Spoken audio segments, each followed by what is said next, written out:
take a second and just listen to like how quiet it is. All I hear is. All I hear is.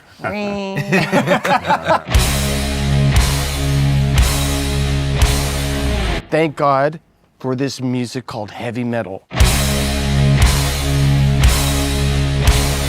The biggest snake pitch you've ever created. I don't know which microphone I'm supposed to go to. Hey, pay attention to this, okay?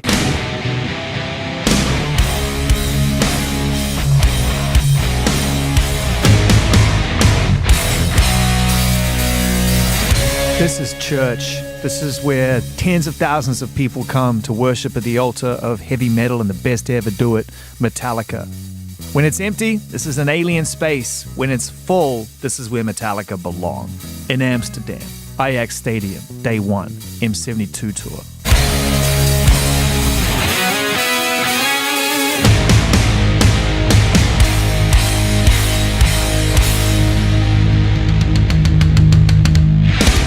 So, Zane, Yeah? did you see our new toy? Oh, it's a new toy. Look at it, isn't it Isn't it pretty? a great new toy? It's a great new toy. It's awesome. Giant donut. Yeah, it's fantastic. Big chocolate donut. Yeah. You know what it is? It's so clean and so beautiful looking, and to see the effort that your crew put into making it feel so compact, given the size of it, kind of blows me away. It's almost an illusion. I know how big it is. I saw the looks on your faces when you walked in. Well, yeah, 14 times around is a quarter mile. 1 mile. Really? It's a mile. Oh, I've already put lots of miles on it. No wonder I'm more tired. Somebody said the other day that the stage that we played indoors on Yeah. from 17 to 19 could fit in the snake pit. In the snake pit. Yeah. Yeah, it's insane. That's pretty crazy. It is beautiful to look at though like this. And it really drives home the fact that a lot of the power of a Metallica show is concealed and left to you to bring the power. So I think about like what I would normally see at a rock show, the presence of amplifiers, chords, all those things. I'm trying to remember when you first removed that as a part of the show. Do you remember what tour it was when you started to conceal that? Yeah, it was the Black Album tour and the Snake Pit stage. Yeah. That was pretty much our first venture into going into doing something completely different with the live show. Yeah. Because we had the Diamond stage with the Snake Pit in the middle, but it wasn't in the middle of the arena. It was like 2/3 set back, and all the backline was underneath of us. Yeah, it's so cool when you see it like this and you realize like just how much flexibility and movement it gives you. Normally you're pretty stark, stand still behind a drum kit, and perhaps it's going to move around in a circular motion. Everything's moving around you. You got 4 of these things on the stage. What was the thinking behind that? Well, I mean, it actually does, like Kurt brought up, goes back to the Black Album was the first time where we started kind of fucking with the concept and how can we do it differently. And on that tour, there was a drum kit on either side. Subsequently, I think on the Load tour, we had 2 stages, one at either end of the arena with a drum kit on each of them. And then I think on St. Anger, we had a stage that kind of spun around, Death Magnetic, something else. I mean, we always loved toying with and fucking with the configuration. But when we've played indoors, we've always loved to try to be in the middle of the arena. But then the opposite of that is when we played festivals or played stadiums or even smaller places or whatever, we'd be one end. So the whole thing is always about screwing with the configuration and always trying to play in a different setup. But obviously we've never done 4 drum kits, and we've been here a few days trying to get the practicals of that figured out. And Jimmy, my long-suffering tech, has put in a hell of a week, and he's on the day 3 of a bender sitting down in the Canal District somewhere. Figuring out how he can hand in his resignation and preserve the friendship. Right. And hire 4 other guys. Exactly. 1 per kit or something. Jimmy, You're in good hands. Jimmy, have some help. No, I don't want it. It's too much for me to do by myself. Well, have some help. No, I want to do it by myself. know. It's that whole thing. But it's something to protect. It's, this is the crew that's ridden with you for a long time. Yeah. And, not enough So the trenches, conversation is is had about the people that ensure that when you go on that stage, you get to do the best you can do without thinking about all that stuff. You know, it's unsung hero work. It's very much unsung hero work. And, you know, from the first sketches of an idea of this toy, you know, designing, practicality, sonically, visually, how does it all come together? You know, first of all, it is about the songs, portraying the songs the best they can be possible. So PA, very important. Visuals in a big place like this, very important. And obviously our comfort on a stage, and the place I think we feel most comfortable is as close as possible to the audience, you know. So this whole idea, you know, our road crew, you know, they're hanging out in the trenches around the outside, you know. It's like, where do you put these guys, you know? They're right out there with the people too. So they're probably getting stuff thrown at them or asking questions. Hey, hand me one of those or whatever. Well, real hardcore fans will know who they are. autographs. Yeah, they'll know who they are. Exactly, For sure. Chad. Giving away their own Chad, old page. chap. Yeah. I follow you on Instagram. Yeah, whatever it is. But Nice little black market for used sticks going on down on the side, front row there. side hustle. hey, I need to get a piece of that. But the whole idea is to make this feel like an arena. I still look at this and think, this is not a stadium. It's so crazy. It's not a stadium. And even when I walk into stadiums like this and I see everything set up before people are in it, it feels intimate. It does feel big when there's people in it. And wait till we get to America, because the first thing that dawned upon me was that in America, where we're playing basically all NFL stadiums, the sides are tighter because an NFL field is narrower than a European football pitch. So in all the American gigs that start in August, the sides are going to be kind of where that orange line is. So there's going to be a deeper sense of intimacy with the audience, because it is more like a bowl, like where a lot of the European stadiums are more like this. So I'm so happy to be here to see you guys here at the start of this tour. This feels like a leap forward. That's what I love about being here. Like, you're about to embark on another adventure. And I think about expectation. I know what we expect, the ticket holders. We want the show of our lives. We want it to be the best show of the tour every single night, right? I wonder how you've kind of been able to manage that through a lifetime of expectation, taking that really seriously every night. We want the same. We want the same. We're fans too. We're the 4 biggest fans of Metallica in the world, sitting right here. We want it to be the best for us, selfishly, but also for the people who support us and the family, as we call them, come here and, you know, shake off the COVID or whatever they got, you know, going on in their lives, to come here. You know, as you look out here, you see this is designed around the audience. To get an audience in the middle, on the sides, and everywhere. They're a huge part of our show. Well, we are Metallica, and so are you. Exactly. And that is the line. I mean, that stakes it right away. And they're, you know, again, we get to look at them. They're the show for us. They're looking at us. You know, we get to watch them do their thing and morph and change and hopefully leave happier than they came in. Definitely. So let's get inside the experience then, seeing as how we're pre-experienced. That moment, the ecstasy of gold. You've heard it how many times in your life? I almost played it when you walked in here, but I don't want to give you an anxiety attack. I mean, It would. Actually, it was on TV just a couple weeks ago. It must freak you and out. I just flipped on the TV just to have some noise. You're supposed to be like, let's go! Yeah, absolutely. I mean, it was right in that scene, you know, where Tuco's running through the graveyard, and oh my God! Even just doing that, I get goosebumps. You know, it's connected to us. So I can only imagine what the fan feels when they hear that. Well, you can hear it because we all sing it back to you. Well, you know, it's, as our manager said, it's like a calling. It is. You know, when you hear that, It is. you know, it's revving up the engines, It you is. know.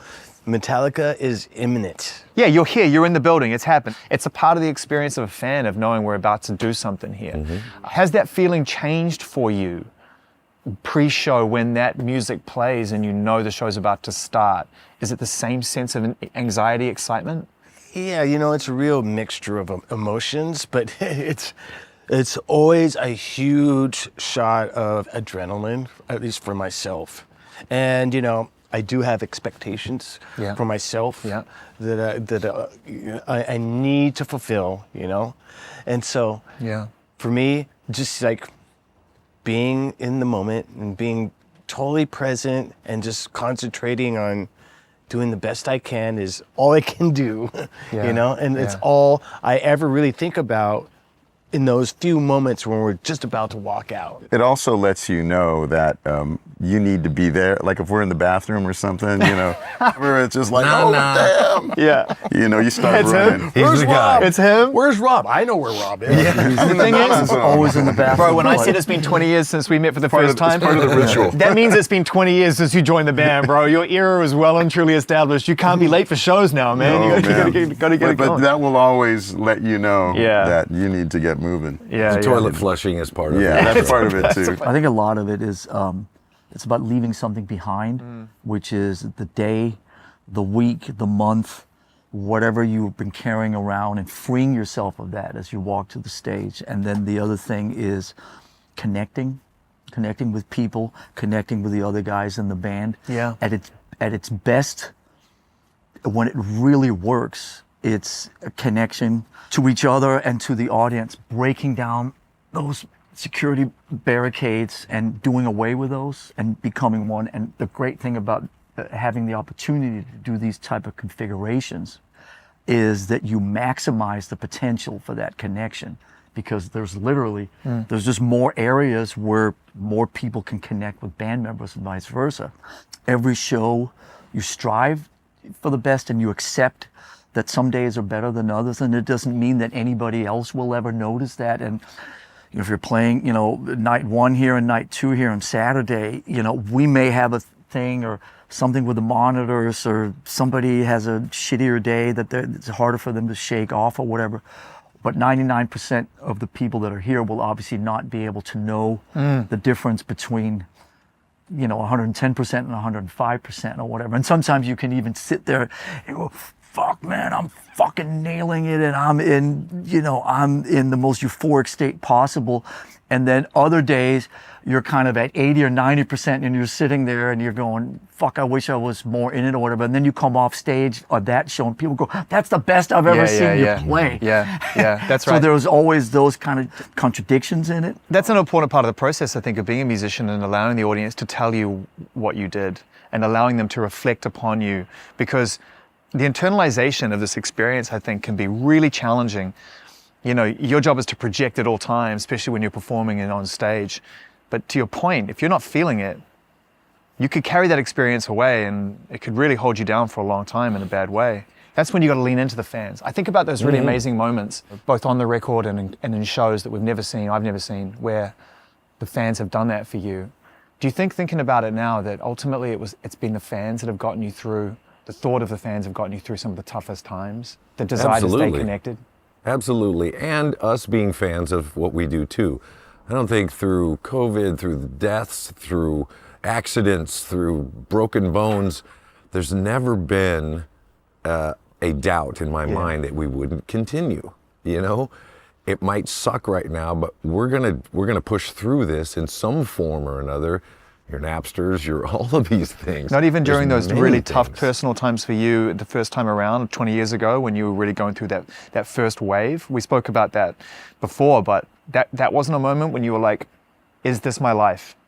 Well, there was a moment where it definitely had to be taken away to realize how much I care, Powerful. how much I care about it, and how much we all care about that thing too. And that is needed at times. Yeah. You know, when you're pampered, when everything's fine. Yeah. You know, when the rug gets yanked out from under you, gratitude. Realizing what you do have and how much you do love it, and you're gonna miss it. We don't know much else. you know, we love what we do, and this is what we get to do, and be of service to ourselves and the world with it. You can hear it on the new album. Boy, you Thank can you. hear it on the new album. You know, I saw you coming out of a lift as I was getting into a lift. And I think I was like, oh, you know, I've got 10 seconds with Lars because he's on the move. And I think I said something, I can't remember, you might remember, I said something like, no one can be mad at this one. You said that? Thank you. No one can thank be you. mad at this one. That's funny. I mean, the last month, it's a variation of the question, where does that energy come from? And you know this, I love to try to intellectualize it and try to find the answers. Way too close to it still to, need to have more time in the rearview mirror. And whether it came out of the darkness and the despair and the uncertainty of COVID, it all plays a little bit of a part in it. But like we've heard ourselves say over the years, as long as the body parts, the knees, the elbows, the shoulders, the throats, everything, as long as they're capable, we still have that energy and that fire when we're playing together. And it's hard to imagine, the sub conversation is like, how do you still find all that energy and that relentlessness when you're successful and, all that horseshit they throw at you. But when the four of us in a room together, and still this time around, 2 or 3 years ago when the project started, it still feels, you take all this away, all this fucking away with all, the four of us are just playing music. That part of it has not changed since 40 years ago, when we're just like a great riff, a drum part that fits with it, and we're all feeling that the possibility of where that song can take us. That has not fucking changed one iota in 40 years. That is the success. That is the success. People keep dangling in front of you like it's going to distract you, but they're missing the point. The point of the success is a byproduct of that, right? That's what we buy into. That's what we want to hear. Is the four of you sounding unified and together and dialed in. And still chasing the ultimate riff. That will never die. Yeah. And shit I've never heard before, and I'm gonna get the pronunciation and still wrong. chasing, if I may add on to what James said, and still chasing some weird thing, maybe more so now than ever. And people kind of roll their eyes when I say this. Still chasing acceptance, or still chasing fitting in, or still chasing like, hey, we're still hovering on the outside and we're these like misfits and these, disenfranchised musicians that don't really belong in the cool kids club. Yeah. And people go, oh, you're so successful. It's like, yeah, but 40 years later, I still feel like I'm on the outside. Are you saying you want to stay on the outside, or are you saying you use that as fuel to try to get on the inside that you're never going to get into, by the way? We're still waiting for the invites, the cool guys club. Shut the fuck up, Metallica. Shut the fuck up. You fucking serious? Well, that's what it feels like. I think it's my part God, of it's a just feeling. part of James, what you're you being do. awfully quiet in the corner there. I don't know if you buy that. It's just a feeling, whether it's I don't true think- or not, We chase that, but we don't want to be in it. You don't want to be in it? No. We don't. No, I think it's By the that way, carrot. did I just tell Metallica to shut the fuck up unless I'm still sitting here on the set? Did I get away with that? Yeah, you did. We're fine with that. As far as I'm concerned, this is the cool guy club for me. This is the doubt. cool guy club. Yeah, go on. But bottom line, I mean, we enjoy playing music. Yeah. We enjoy creativity. When we get in a room, like when we're up there in our zone, we're like teenagers again. yeah. And the things that these guys throw out there, I'm just laughing because I'm the new guy, but I'm sitting there laughing. No, you're not. No, it's hilarious. The energy is beautiful. And that's what's special about this is the instruments.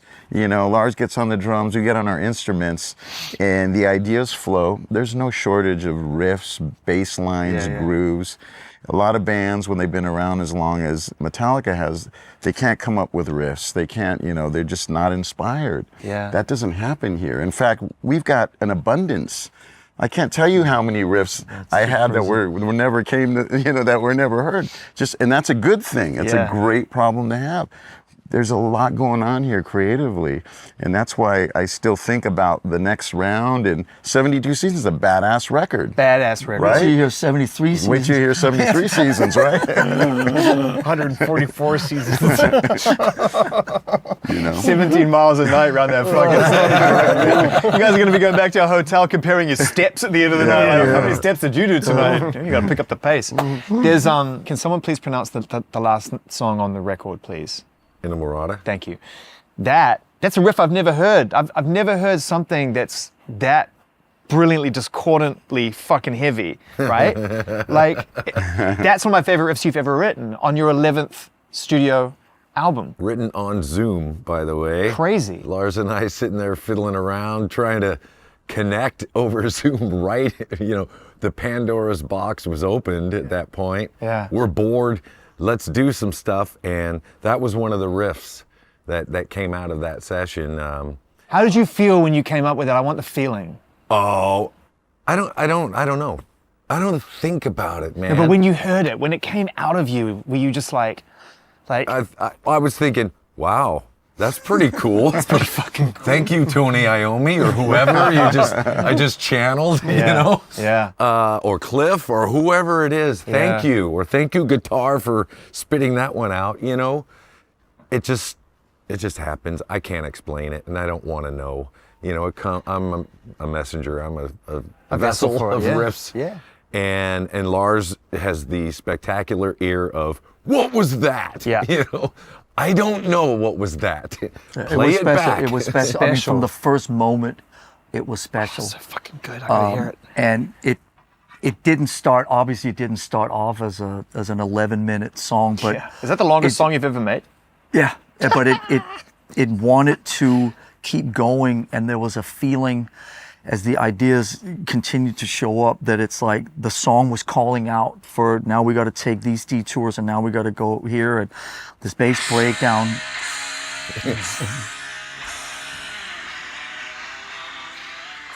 Oh, fuck right off. Dear, it is. Oh my God, the first time I heard that, I was like, I want to like break something, but then I also want to like burst into tears. It was It's the weirdest the- combination of I mean, emotion and rage. It's the very two emotional. string slide up with that wiggle that Tony Iommi like planted in my head when I Yeah. was, 16 years old. Just that, Yeah. hey, pay attention to this, okay? Yeah, but the You know? second half of that riff is where the heartbreak kicks in. It's a deep It's album. very melancholy. Like that riff just had a different. I hear all the riffs, and these guys are kind enough to sort of let me cherry pick the ones that will turn into songs. And from the first time I heard that, it was just like that sits somewhere else. I think about the words on this album, I've always listened to what you've had to say, and we all have. Millions of us have listened to you get closer and closer and closer and closer to the truth every single album. I feel like you fucking went there. On this album, I said this today to a group of people I was talking to, asked me what I thought, and I said, in my life, did I ever expect James Hetfield at this point in his life to open up himself to the degree that he has? This is where most people decide, I've shown you enough, my identity is my identity, I'm gonna go live the rest of my life, I'll live with my mistakes, don't ask me any fucking questions, I'm done. You do the opposite. I'm a work in progress, buddy. Thank you, by the way. And life is a work in progress for me and for all of us. We all go through stuff. We all uncover things from our 72 seasons, and we're still working through whatever. Trauma, old, new, big T, little t, whatever it may be.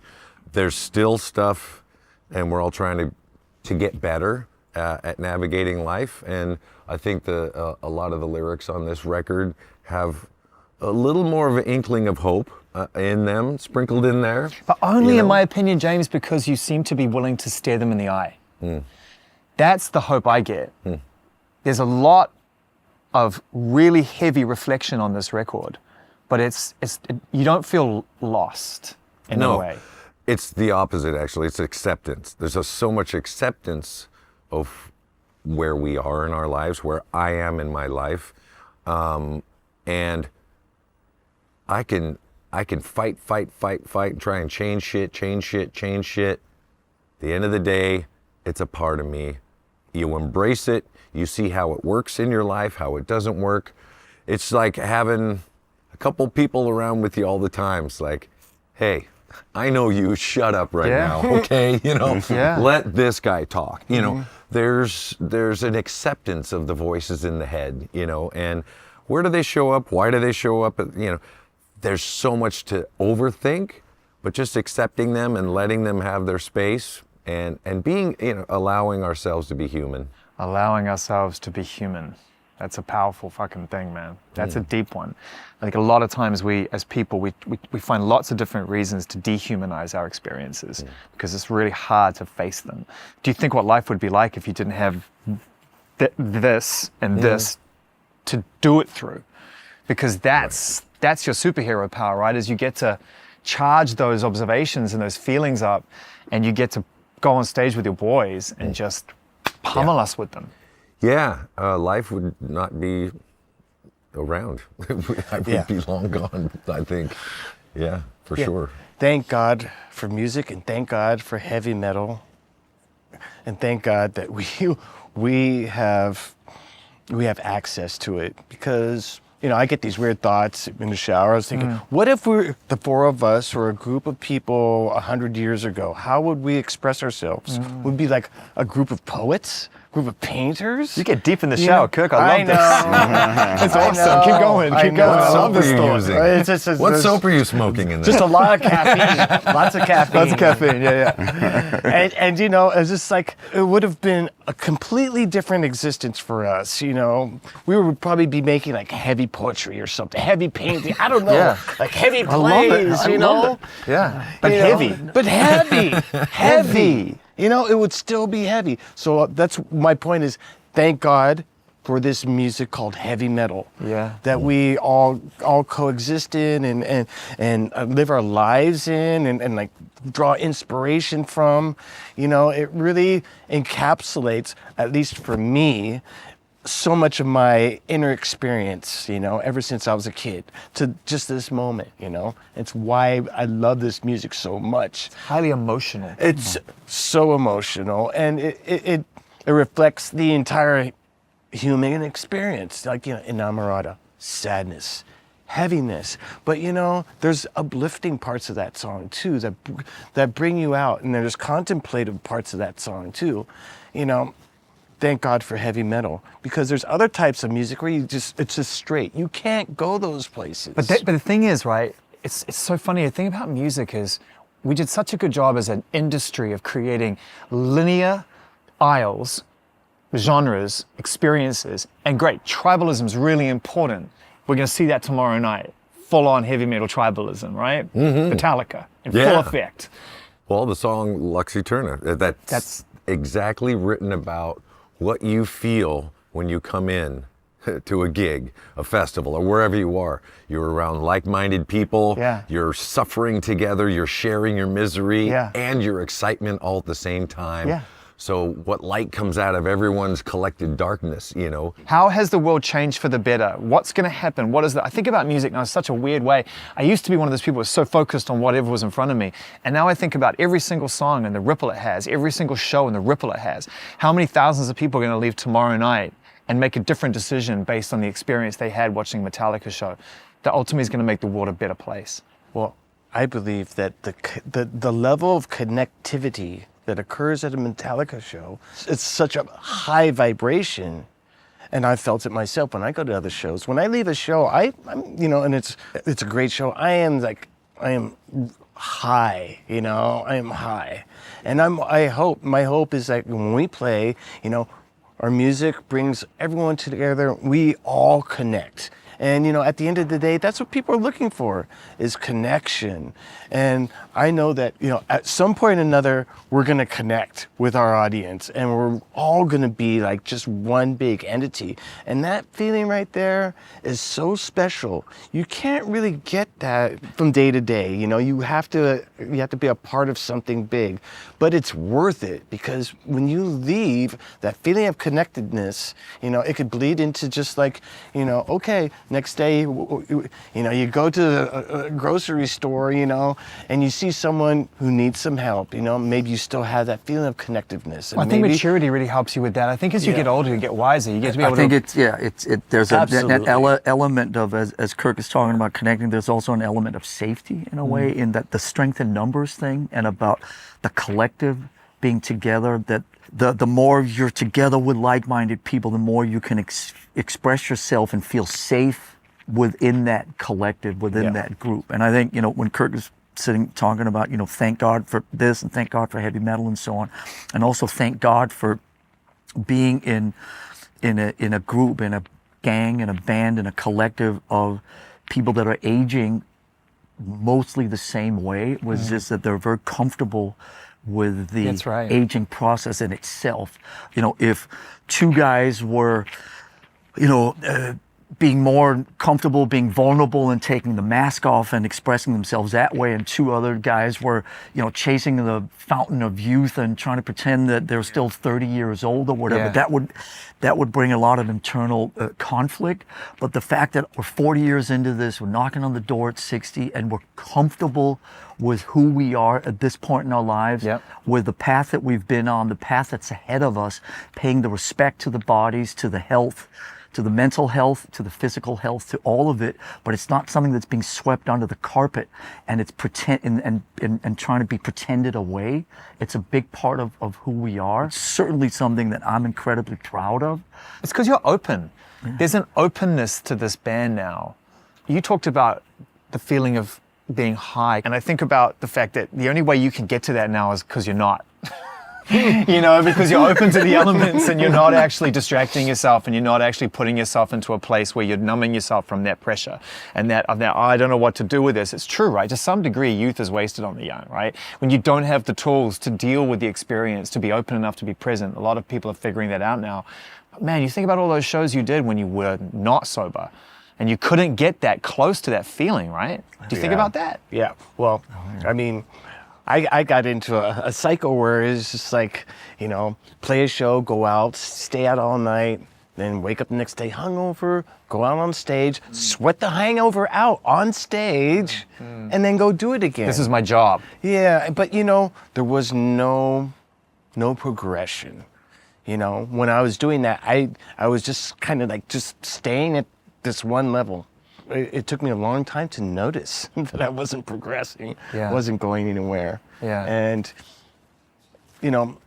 over time, you notice, you take it into account, and you do what you need to do to get back on track. Yeah. And it makes all the difference in the world. Having a clear head about everything, and especially on stage, it makes a mountain of difference just in terms of like performance, execution, everything, my own enjoyment.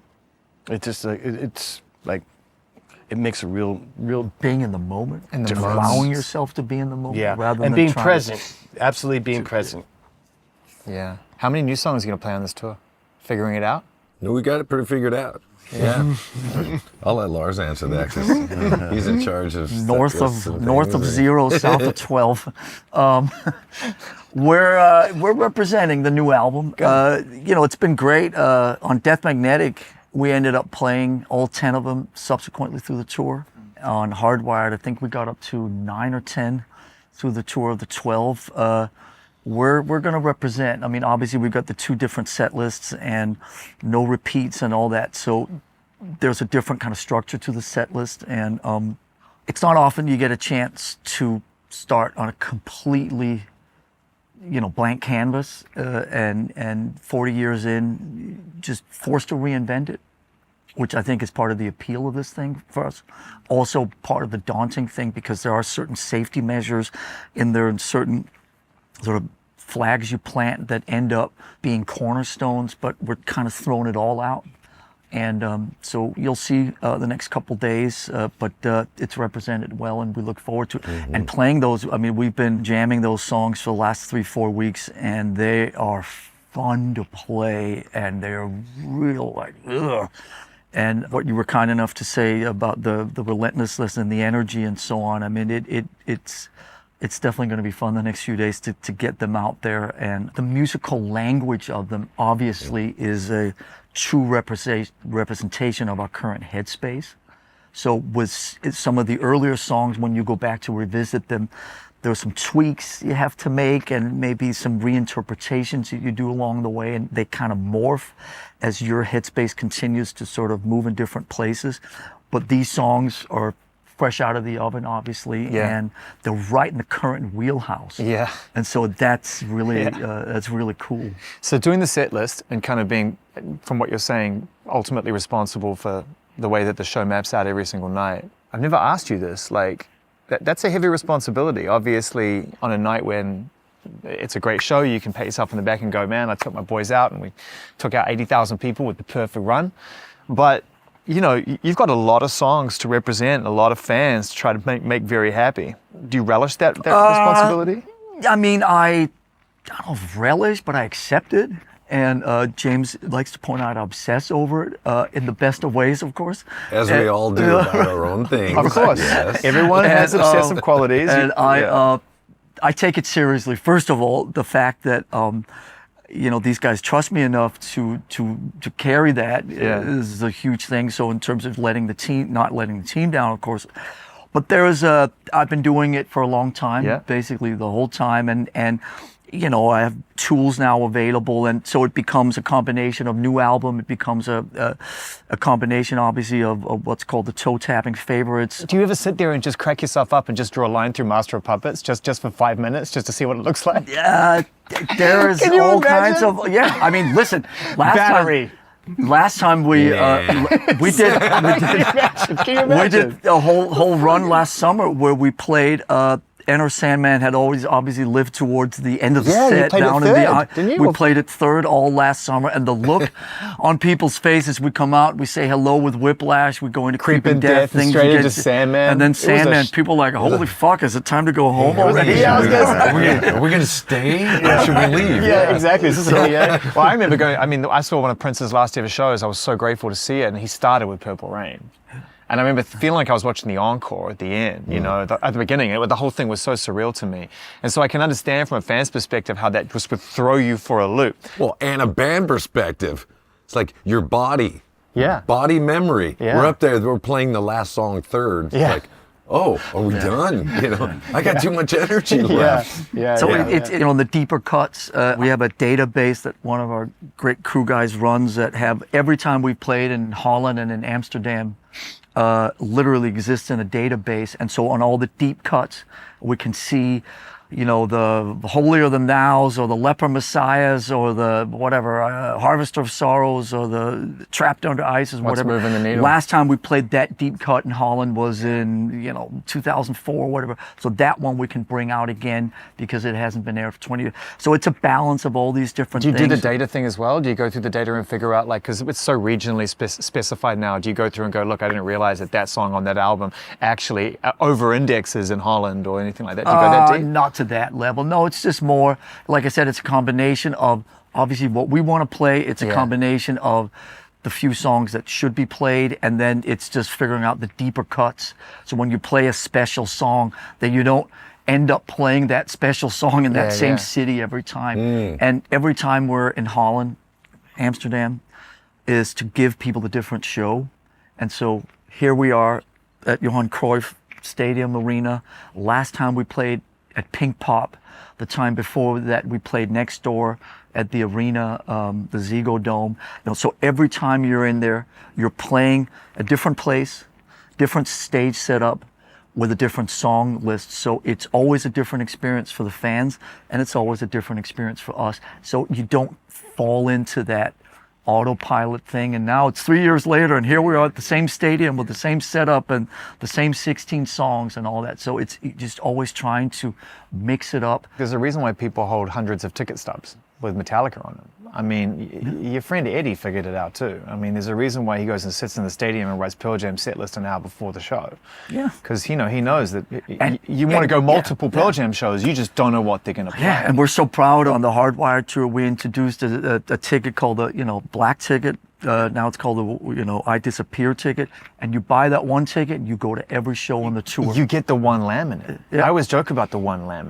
I was joking with Boy Genius about this the other day, and I was like, you guys are going to get to one laminate stage, where it's like such a big world tour. Here's your one.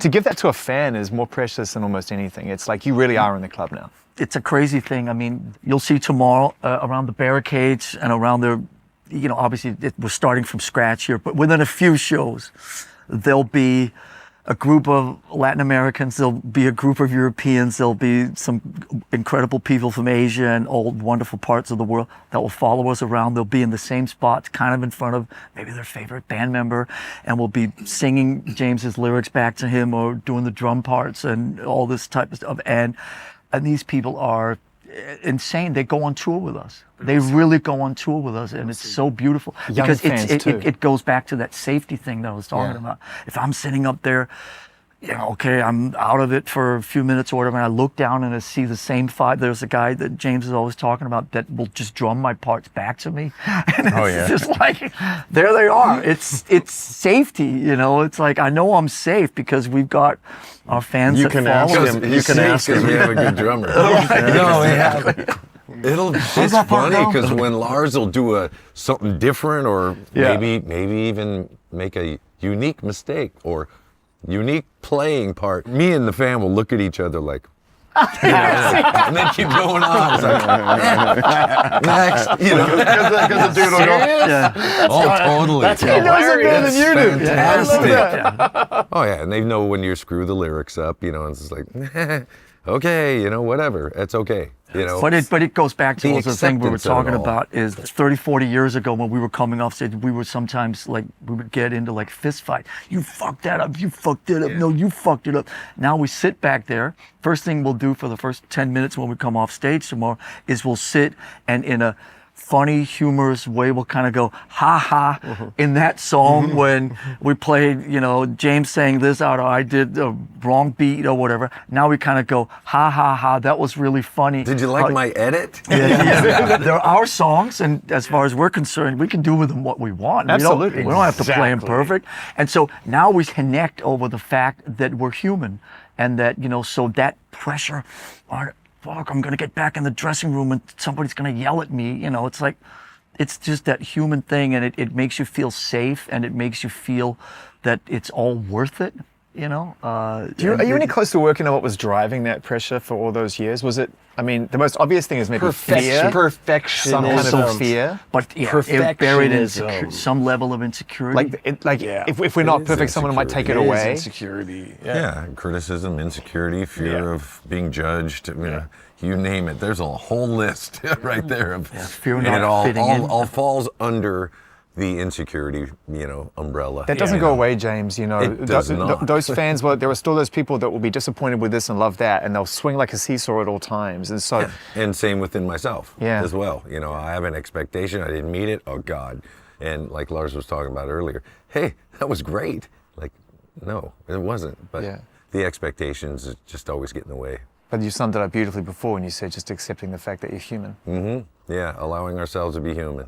And just having compassion for yourself, Well, the more you do that, we all have that compassion for other people.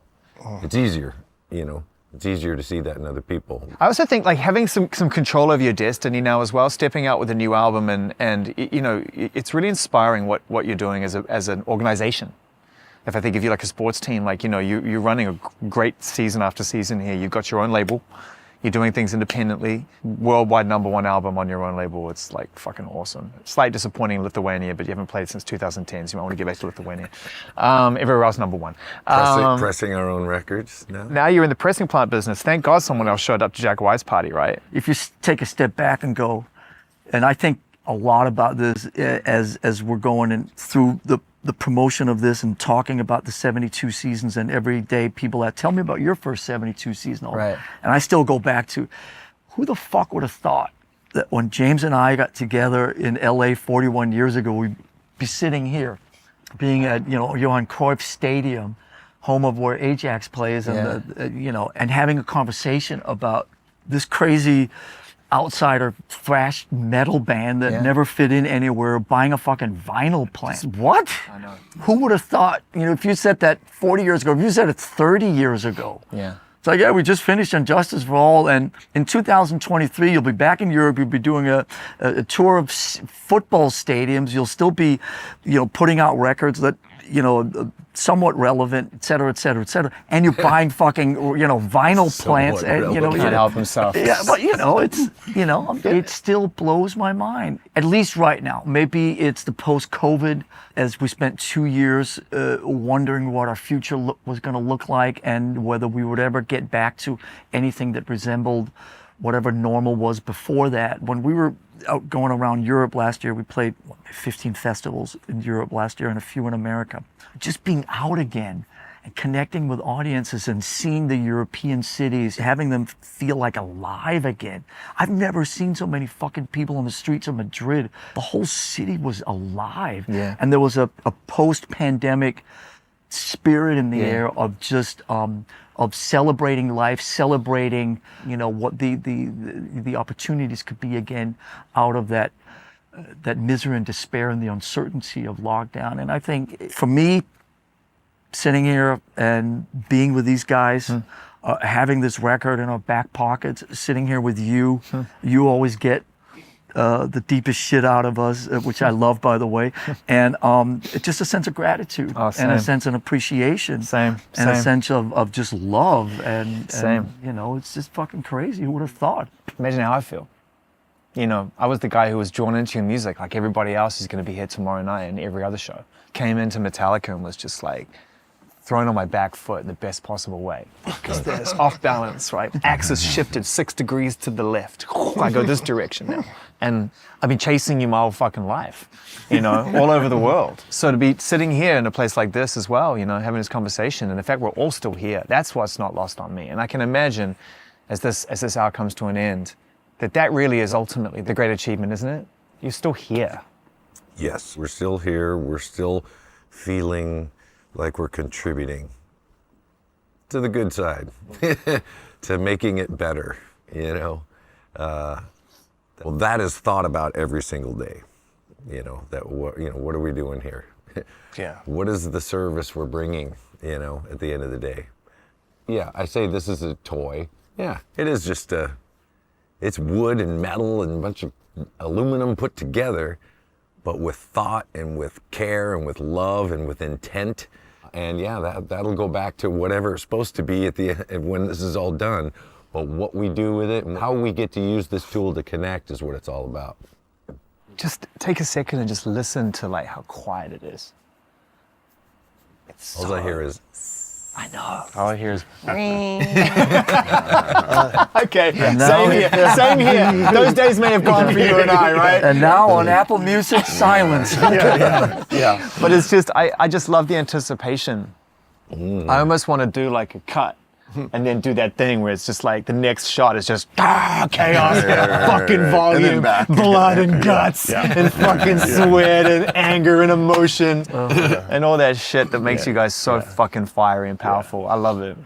but yeah, I mean, you know, I definitely still feel the calling.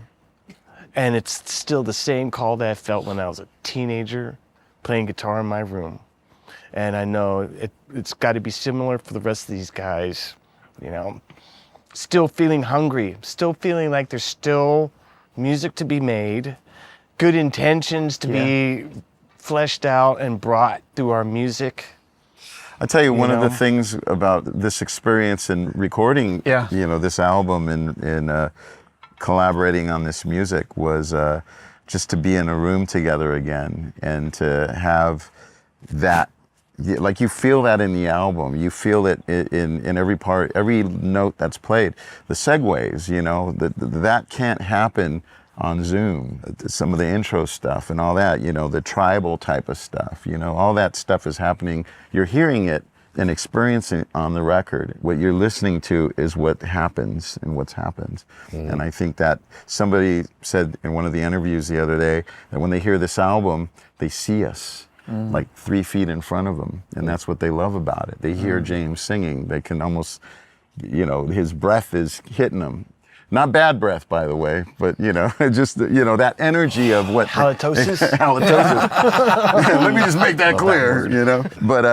And I just thought that was so amazing to have somebody say that they feel that in this record, because that's something very special. They say, I see you, I close my eyes and I can see you all in front of me. I love that. And that's because it's the magic of the moment, you know, and that's what happens with this record. Like, damn, that's fucking good. I wish I thought of that. That's great. Gentlemen, thanks for having us here in beautiful Amsterdam. Thank And, you. Thanks for coming. Yeah, man. Long may it continue. Trekking along. See you on the next album, right? See you down the road? Just getting started. Appreciate you, Zane. Thanks, buddy. All right, then. So, The calm before the storm. the biggest snake pit you've ever created. It's insane. It's the size of most major venues in the mainland Europe. Yeah, But insane. it's the privileged spot. Yeah, I mean, the Snake Pit has been part of what we've been doing for basically 30 years, coming back to the going back to the Black Album days. So the Snake Pit, started off, one of our managers, back in New York in the late 80s, early 90s, the idea that when you would go to a restaurant, that the best seat in the restaurant was actually not in the house, but the best seat was in the kitchen. And so in crazy cool restaurants, if you could somehow get into the kitchen and eat in the kitchen, you were in there where all the action was. Yeah. So the idea that came out of that for that Snake Pit on the Black Album tour was basically to be in the middle of the stage. So we had a stage that was shaped like a diamond, and there was 30, 40 spots in the middle of that stage. Radio contest, winners, friends, family, a few crazy metalheads from around the audience would end up in that Snake Pit, and they would be on stage with us. And then it morphed. And basically for, 30 years now, the Snake Pit has been an integral part of at least a Metallica indoor show. And then in the stadiums when we've been playing outside, it's been sort of this extension of the stage. You've seen it, but they've never been like crazy big. There's been room for a couple of hundred here, a couple of hundred there, whatever, but it's always Someone been... told me it's like 1,000 in here. Yeah, we were told between 900 to 1,200, depending on the density, obviously. And as you know, when you get into these things, in different countries, the fire marshal has different, and all this. But I mean, it's going to be incredible. We've been in here for a week now, and we've been playing to the silence that you pointed out. Yeah. And this is a big place, and it's a European football stadium. Obviously, it's further to the sides, but when this is populated, not just with all these beautiful souls here on all the sides and on the floor, but when you get in here, and this space So is full of tidy though, Lars. I gotta pay respect to everyone who's put this together. This is the most pristine, large-scale concert production I've ever seen. This makes you two look sloppy. Close in on him right now. Get the reaction. They're I'm Irish. not gonna go there. They're Irish. They'll get it. and Look at this, bro. I feel like I need to just. This is unbelievable. So 36 hours from now, there'll be a lot of human. This is fucking sick.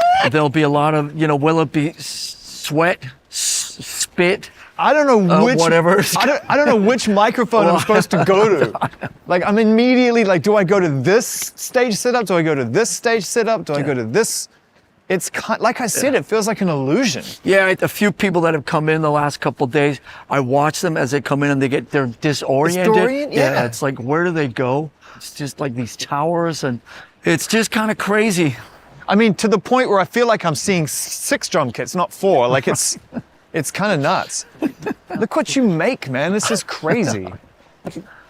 Do you ever allow yourself the space when you walk into a place like this? I know we were reflecting a little bit before up on the balcony with the fellas, but to really acknowledge just those dirty, unruly, ragged beginnings, where it was like just plug in and fucking let rip. No, it's like I said, certainly for me in the last post-pandemic, a lot of self-reflection and just way more unreal to me than it's ever been before. We just never used to slow down long enough back in the day to take any of it in. Yeah. And when you're always looking for the next fix, you're always looking for the next rush, you're always looking for the next thing to satisfy you, you're never in the moment. And now you and I standing here going, fuck, look at this thing. It's also the enemy of progress, because you're not going to be able to get on a stage like this and feel it the way you are unless you were in that moment, right? You just like what comes after that show. Yeah, I mean, when I sat up in the bleachers and looked at this thing for 2 hours, and I said, like, what have we created? And what's the answer to this next time? Where do you go from here? Because, my mind does race quite a bit. And so, maybe the answer next time is to go back and play places, do you know what I mean, where you get this kind of intimacy back. But this is really about the fact that the fans that are here, as James is walking by, or James is playing to him, or Rob is here, or I'm right here, we can exchange pleasantries and all the rest of it. So it is really close. About the intimacy of it.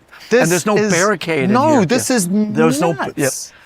I mean, So it's like, if anybody's out there, please don't unplug any of these, because all these have a purpose. Okay?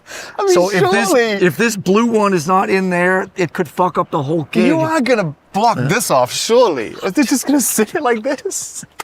Maybe there'll be a little thing here. I Who mean, the it's fuck knows? got Metallica on the back. Someone's gonna run out with that, bro. Someone's gonna have a crack Like, at I don't it. even like. What is this? What is this? What the fuck does this do? Is that like for your Wi-Fi? It's so awesome, Pretty though. crazy.